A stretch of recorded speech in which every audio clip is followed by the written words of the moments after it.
Welcome back, guys. My name is Patrick, and this is the Fanatic Rundown. The Edmonton Oilers are off to a brand new streak. It's now a 2-game losing streak.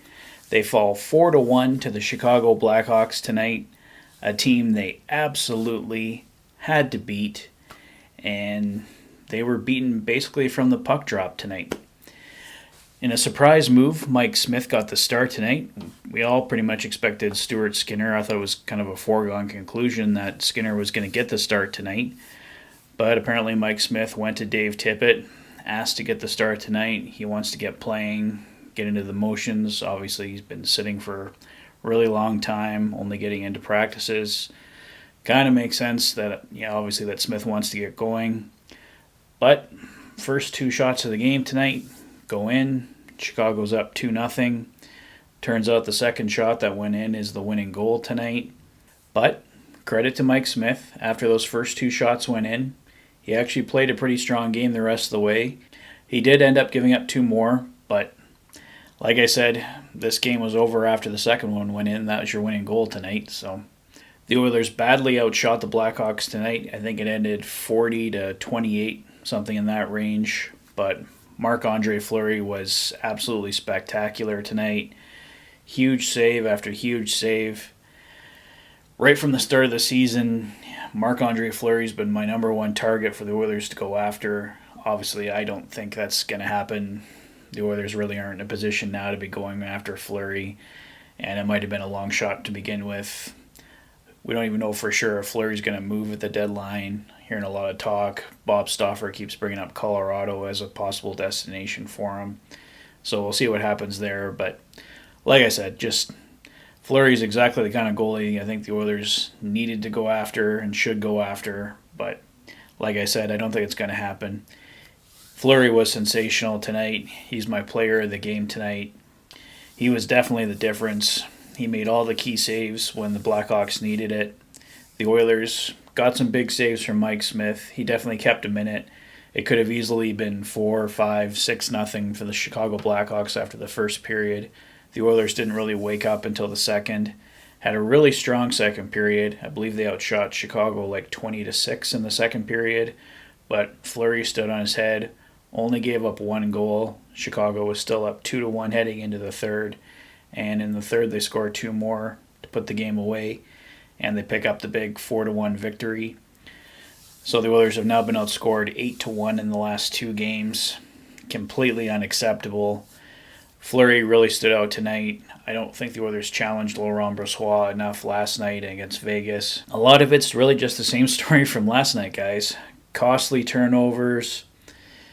Oilers not taking full advantage of their chances. They did get one power play goal tonight, so that helped. But other than that, Fleury was really strong, and it just wasn't good enough effort from the Oilers. And it cost them again tonight. Seen a lot of people on Twitter again tonight. They want Dave Tippett fired. If this continues, we're probably going to get closer to that again. As I reported earlier in the week on the Oilers Rundown, Kurt Levins pointed out in his article 9 Things at the Cult of Hockey on the weekend, if the Oilers had lost that game against Calgary, the game that ended up being the start of their 5-game winning streak, we probably would have seen Dave Tippett fired the next day. And here we go again. The Oilers are down 2-game losing streak. I don't think Dave Tippett's getting fired tomorrow or anything like that, but if the Oilers don't change this like right now, I don't see this going good for him. I really don't. This team is massively underachieving, and this just simply cannot be allowed to continue. The Oilers have no excuse right now. They're down Mikko Koskinen, and they're down Chris Russell. I believe those are the only two guys out right now that they usually have. So, there's no excuse for this right now. You're not down a Connor McDavid. You're not down a Leon Draisaitl. You're not down a Zach Hyman. There's no excuse for the Oilers to be playing this way. So, I don't know. We might see a change here because if they fall to the Islanders too, coming back from the All-Star break and getting one goal in 2 games, I don't care how good the goaltenders are you're facing, it's entirely unacceptable. And something's got to happen here.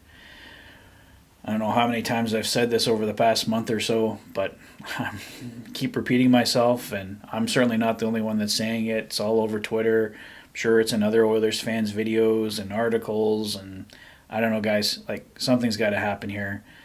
This can't be allowed to continue. They need a goaltender. They need some defensemen. They need, like, there's so many needs with this team.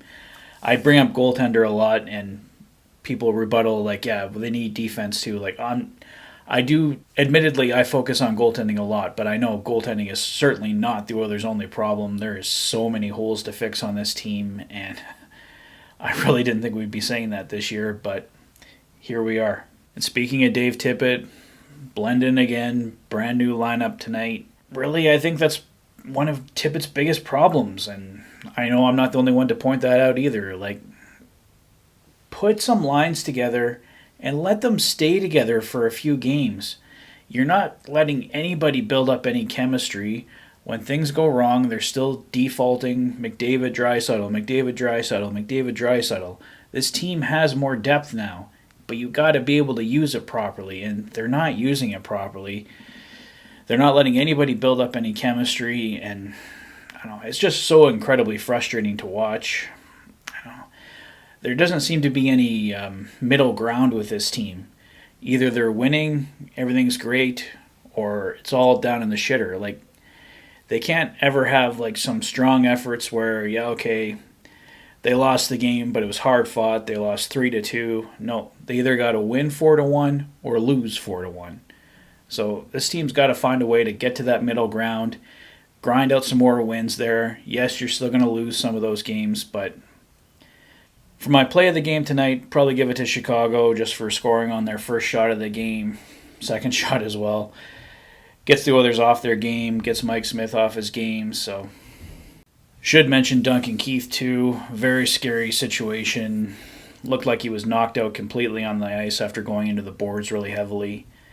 Haven't heard an update on him yet. He obviously left the game in the first period after that happened.